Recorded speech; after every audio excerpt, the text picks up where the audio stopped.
दोस्तों आज Delhi high court द्वारा junior judicial assistant oblique restorer की ओपन एग्जामिनेशन 2026 की नोटिफिकेशन निकाल दी है।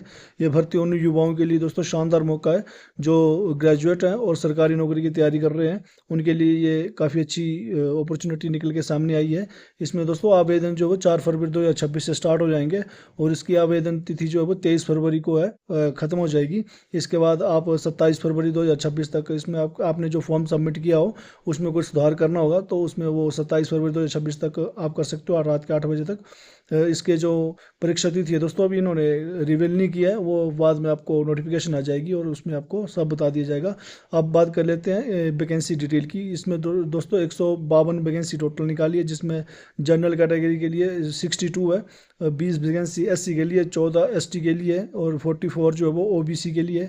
ईडब्ल्यूएस कैटेगरी में 12 वैकेंसी इन्होंने दी है और बेंच मार्क डिसेबिलिटी वाले जो है फिजिकली हैंडीकैप पर्सन उनके लिए भी 10% जो है वो हॉरिजॉन्टल रिजर्वेशन के थ्रू इनको 10 वैकेंसी जो है इनके लिए भी रिजर्व कर रखी है।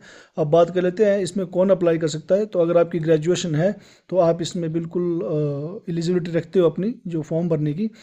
और इसमें दोस्तों साथ ही साथ आपकी जो है वो इंग्लिश में टाइपिंग स्पीड होनी चाहिए 35 वर्ड पर मिनट।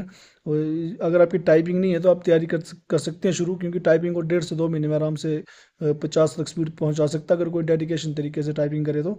इसके बाद बात कर लेते हैं अब आयु सीमा की। तो 18 से 32 साल तक आपकी जो है वो एज रखी गई है। SC/ST के लिए 5 साल की छूट है, OBC के लिए 3 साल की छूट है और बाकी जो PWBD वाले हैं अपने उनको 10 से 15 साल तो उनको छूट होती है कैटेगरी वाइज। और आपकी जो एक्स सर्विस मैन है उनमें भी जो है वो उनके सर्विस के नियम अनुसार उनमें भी उनको छूट दे दी गई है। अब दोस्तों बात कर लेते हैं कि इसमें जो चयन प्रक्रिया है वो इसका आपके 2 पेपर होंगे। प्रिलिमिनरी एग्जाम में आपके जो है वो 120 मिनट आपको मिलेंगे और 120 ही क्वेश्चन होंगे। इसमें नेगेटिव मार्किंग भी है, 1/4 जो है वो आपकी नेगेटिव मार्किंग रखी हुई है। अब दोस्तों इसमें सब्जेक्ट इन्होंने क्लियर कट बता दिए हुए हैं, तो आपको अच्छा है तैयारी करनी है अगर आपने तो। इंग्लिश लैंग्वेज में इसमें 45 मार्क्स आएंगे, 45 क्वेश्चन आएंगे। जनरल अवेयरनेस के भी 45 है। रीजनिंग यानी न्यूमेरिकल्स एबिलिटी जो है वो रीजनिंग और मैथ को 15-15 करके 30 जो है प्रश्न यहाँ से पूछे जाएंगे। और इसमें क्वालिफाइंग मार्क्स जो है वो आपको 60 लेने पड़ेंगे अगर आप जनरल कैटेगरी से हो। अगर आप SC/ST से हो तो आपको 54 अंक लेने हैं स्टेज 2 में जो है वो आपको जाने के लिए। अब दोस्तों स्टेज 2 में आपका जो पेपर है वो आपका 100 मार्क्स का होगा और 200 अपना 100 मार्क्स का होगा और आपके 2 घंटे आपके पास होंगे।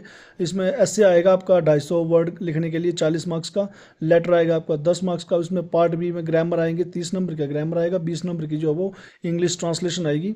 आपको इसमें पासिंग मार्क जो 50% लेना है जनरल कैटेगरी को और 45 रिजर्व कैटेगरी को। आपको स्टेज 3 में जाने के लिए ये कंपलसरी लेने पड़ेंगे और स्टेज 3 जो है वो उसमें आपका जो है स्किल टेस्ट लिया जाएगा।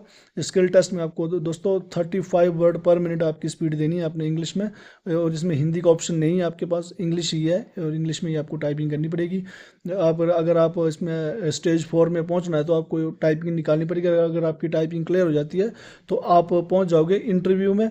इंटरव्यू के बाद दोस्तों आपकी जो है फाइनल इंटरव्यू, इसमें 15 नंबर का इंटरव्यू होगा। इसमें आपकी जो है वो आपका साक्षात्कार लिया जाएगा और उसके जो बोर्ड बैठा होगा वो आपको मार्क्स देगा। उसके बाद ये इंटरव्यू के जो 15 नंबर है ये भी आपकी फाइनल मेरिट में जो कंसीडर किए जाएंगे।